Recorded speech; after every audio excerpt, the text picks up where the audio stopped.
जासु नाम सुमिरत एक बारा, उतरहि नर भव सिंधु अपारा। ऐसे प्रभु श्री राम, जिनका एक बार नाम स्मरण करने मात्र से मनुष्य इस भवसागर से पार उतर जाता है, कि कथा का पठन पाठन गायन हम लोग लगातार इस चैनल पर कर रहे हैं। दोहा संख्या 21 तक हम लोग पहुंच चुके हैं। यदि आप इस चैनल पर नए आए हैं तो चैनल को सब्सक्राइब कर लीजिएगा, और अगर आपको हमारा ये प्रयास अच्छा लगता है तो लाइक कर दीजिएगा। लाइक अगर ना भी करें तो शेयर कर देंगे, तब भी कथा ज़्यादातर लोगों तक पहुंच जाएगी। तो शुरू करते हैं दोहा संख्या 22 आज। सकल कामनाहीन जे राम भगत रस लीन, नाम सुप्रेम पीयूष हृदय तिनहु किए मन मीन। तो कह रहे हैं उसके बाद फिर आते हैं ऐसे लोग जिनको कोई कामना नहीं है, जो सब प्रकार की कामना से रहित हैं। उनको किसी प्रकार की ना तो भोग की इच्छा है, ना कोई मोक्ष की इच्छा है। कामनाओं को जीत चुके हैं, कामना से कोई उनका लेना देना नहीं है, लेकिन फिर भी वो श्री राम जी की भक्ति के रस में लगे हुए हैं। नाम सुप्रेम पीयूष हृदय तिन्हों किए मन मीन। तो नाम का प्रभाव ऐसा है कि सुंदर प्रेम रूपी अमृत के सरोवर में अपने मन को उन्होंने क्या कर रखा है, मछली बना रखा है। वो आराम से अमृत रूपी सरोवर में मछली की तरह तैर रहे हैं, यानी कि वो नाम रूपी अमृत का लगातार आस्वादन कर रहे हैं, पी रहे हैं, चख रहे हैं, और क्षण भर भी उससे अलग होना नहीं चाहते, हालांकि उनकी कोई इच्छा नहीं है। अगुण सगुण दुई ब्रह्म स्वरूपा। अच्छा, अगुण सगुण दुई ब्रह्म स्वरूपा, अकथ अगाध अनादि अनूपा।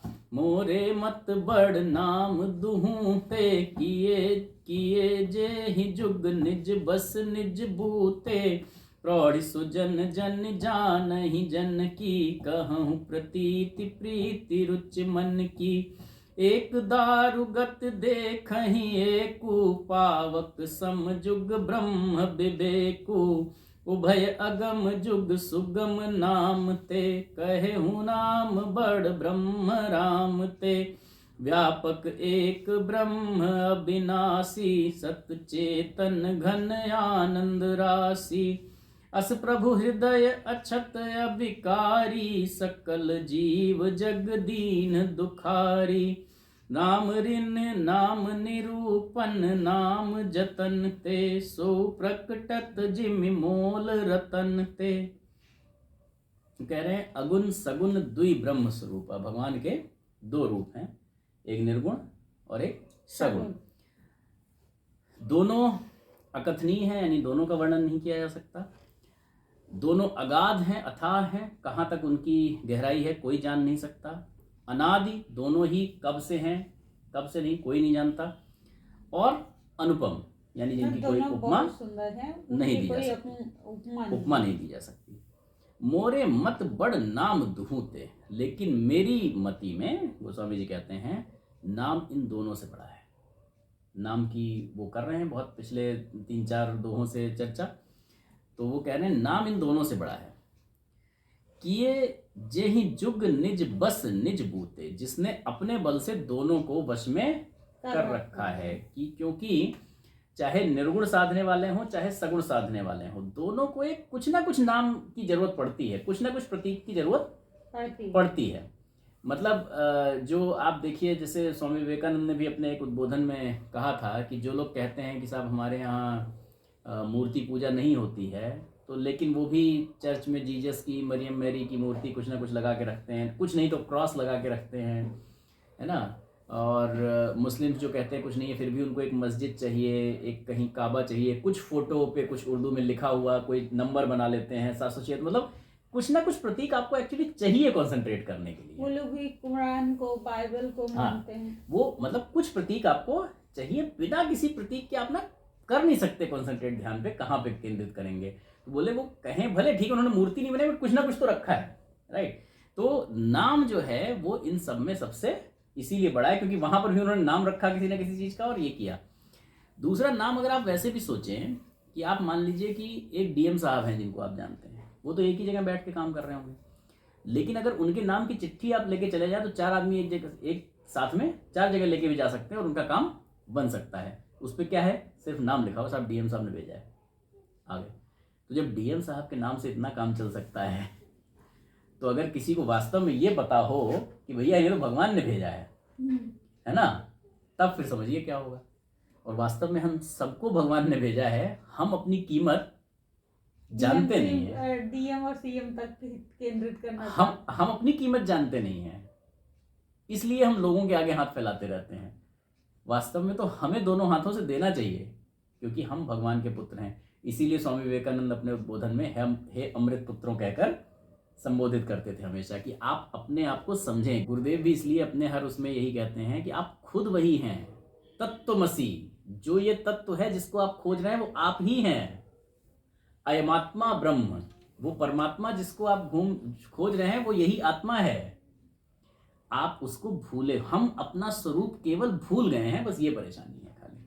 प्रौढ़ सुजन जन जानहि जन की। तो सज्जन लोग जो हैं, जो प्रौढ़ मतलब जो अपनी बुद्धि में प्रौढ़ हैं, यानी बुजुर्ग हैं, जो जानने वाले हैं, अच्छे लोग, मैच्योर लोग, जन जानहि जन की, वो इस बात को जानेंगे।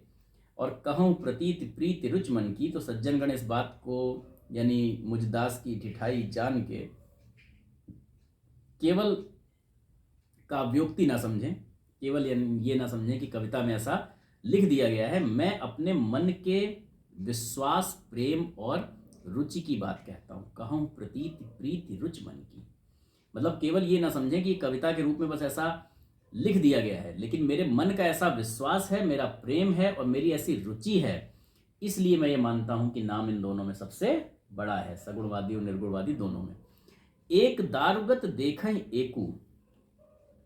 निगुण और सरगुण दोनों प्रकार के ब्रह्म की बात अगर करें तो ज्ञान जो है वो अग्नि के समान है। ज्ञान अग्नि के समान है। निर्गुण उस अप्रकट अग्नि के समान है जो काठ के अंदर है। भाई लकड़ी जो है, जब तक लकड़ी दिख रही है तब तक भी लकड़ी में आग तो है। अगर ऐसा होता नहीं तो फिर 2 लकड़ियों को घिसने से आग आती कैसे? ये होता है ना। अगर आप लकड़ी को भी बहुत तेजी से घर्षण करें, कोई माचिस ना जलाएं, कोई मिट्टी का तेल ना जलाएं, तो उसमें आग आ गई। तो कहां से आई? प्रेम ते प्रभु प्रकट ही जिम आगी।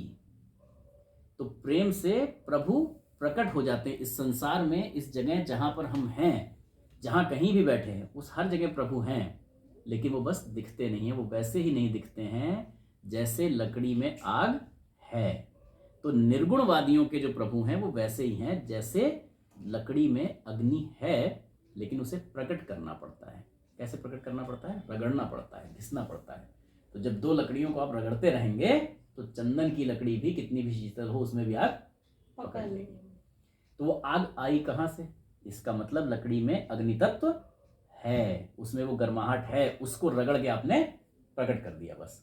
तो आपको इस संसार में भी ऐसे ही प्रभु हैं, आपको उनको प्रकट करना है बस, ये है वजह।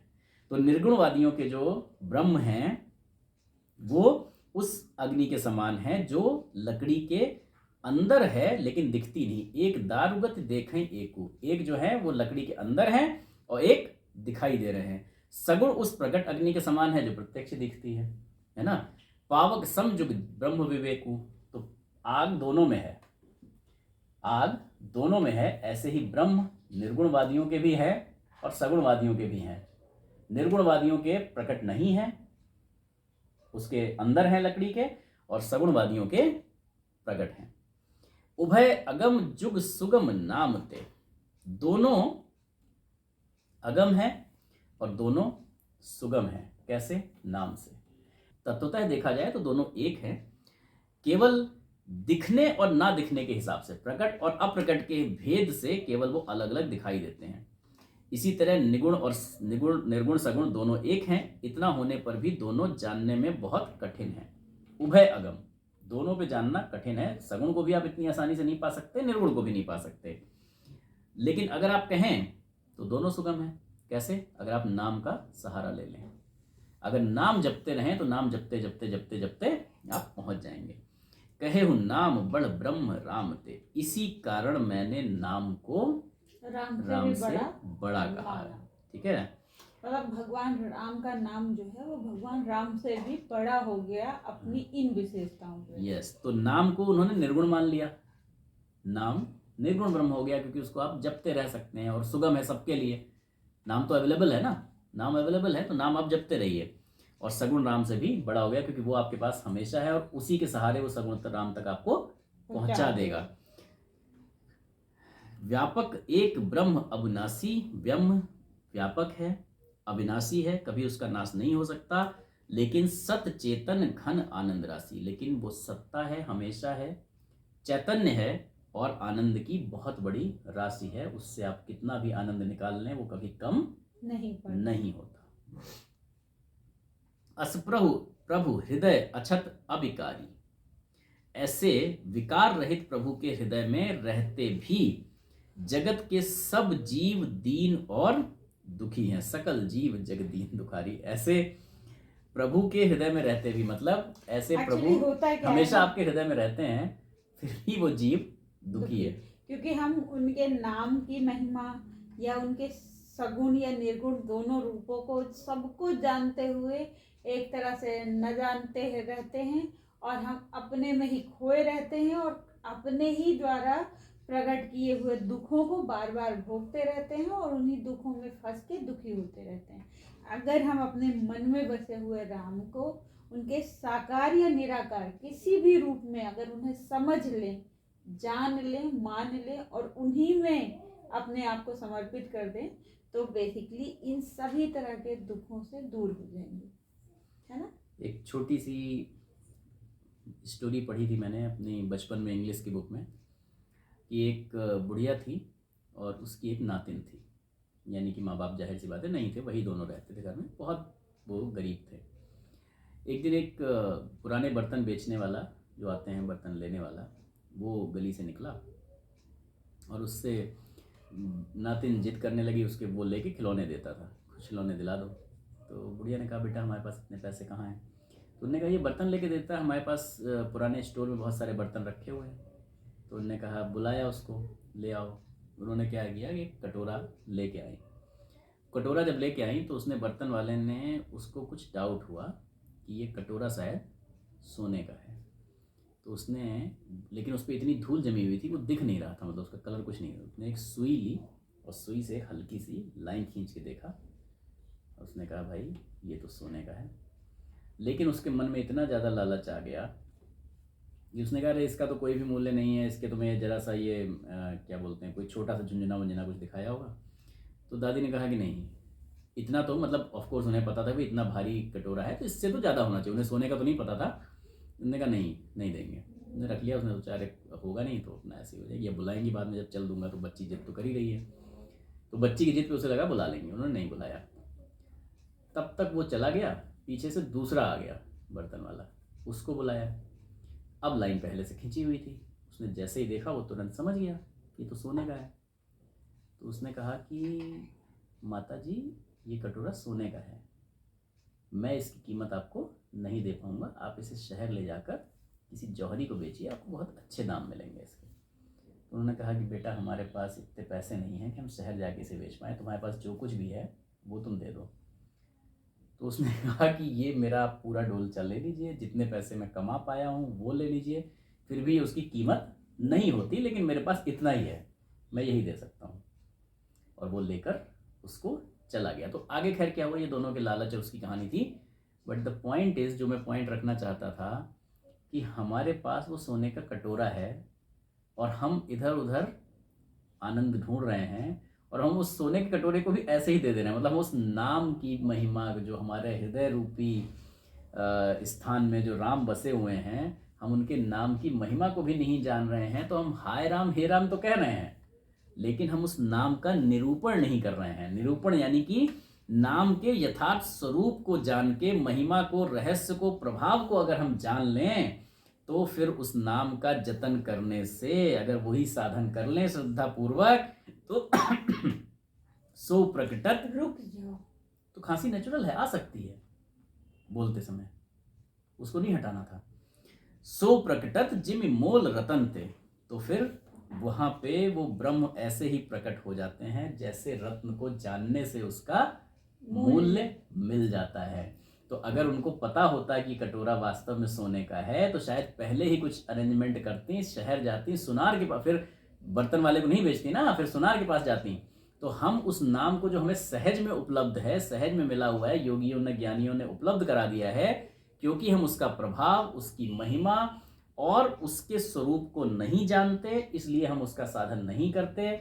मतलब मैं बड़ी सिंपल सी बात कहता हूँ कि लोग शायद बहुत सारे मंत्र लेते होंगे, बहुत से कठिन मंत्रों का क्या बोलते हैं, जागृत करना चाहते हैं लोग, साबर मंत्र जागृत करना चाहते हैं, अलग अलग सिद्धियों के लिए अलग अलग मंत्र जानना चाहते हैं, लेकिन 2 अक्षर का नाम राम जो मंत्र है, कितने लोग हैं जो केवल लेके राम राम राम राम राम राम राम राम राम सिर्फ जपते हैं, जबकि हमको ये पता है कि उल्टा नाम जपत जग जाना, वाल्मीकि भय ब्रह्म समाना। सिर्फ उल्टा नाम जप के उनको इतनी सिद्धियां मिल गई थी कि वो, और जबकि उनका तो ये जीवन भी कितने कुसंस्कारों से भरा हुआ था, हमारा तो शायद उतने कुसंस्कारों से भरा है भी नहीं, लेकिन हम उस नाम को बहुत नॉर्मल नाम समझते हैं, हम उसके यथार्थ स्वरूप को फील नहीं करते, जानते नहीं। तो इसलिए हम वैसे ही घर में सोने का कटोरा रखे बैठे हैं, और जब हमारी नातिन कह रही है कि कोई खिलौना दिला दो, तो हम कह रहे हैं हमारे पास कुछ है ही नहीं। तो ऐसे ही हम राम नाम को अपने पास रखे बैठे हैं, और हम जाके पूरी दुनिया में कह रहे हैं हमें कोई ऐसा मंत्र दे दो जिससे हमको सिद्धि मिल जाए, जिससे हमको ब्रह्म मिल जाए, जिससे हमको सारा जो, मतलब जो कुछ भी हमें चाहिए, 4 प्रकार के भगत जो कहे गए पिछले दोहे में, तो जो कुछ भी चाहिए उसके लिए हम जाके ढूंढ रहे हैं, यहाँ वहाँ मत्था टेक रहे हैं, सर पटक रहे हैं। कोई कहता है कि मैं नंगे पैर जाऊंगा, कोई कहता है मैं लेटता हुआ जाऊंगा, कोई कहता है मैं लुढ़कता हुआ जाऊंगा, है ना, सब तमाम करूंगा मैं, लेकिन 2 अक्षर का नाम सिंपल सा राम इसलिए नहीं जपूंगा क्योंकि हम उसके नाम की यथार्थ स्वरूप महिमा को नहीं जान रहे हैं। इसीलिए गोस्वामी तुलसीदास जी लगे हुए हैं 5 दोहों से समझाने में कि नाम की कितनी महिमा है। इसको हम पढ़ भी लेंगे, सब कुछ कर लेंगे, लेकिन कितना फील करेंगे, कितना जानेंगे, ये इस बात से पता चलेगा कि जब आप कमेंट सेक्शन में लिख कर बताएंगे कि हाँ हमने वाकई में कुछ करना शुरू किया या नहीं शुरू किया, या हमने क्या समझा। तो कमेंट सेक्शन में हमें आपके कमेंट का इंतज़ार रहेगा, और तब तक के लिए उन 4 चौपाइयों का गायन करेंगे जिनको गाने से इस कलिकाल से में मनुष्य भवसागर से पार उतर जाता है।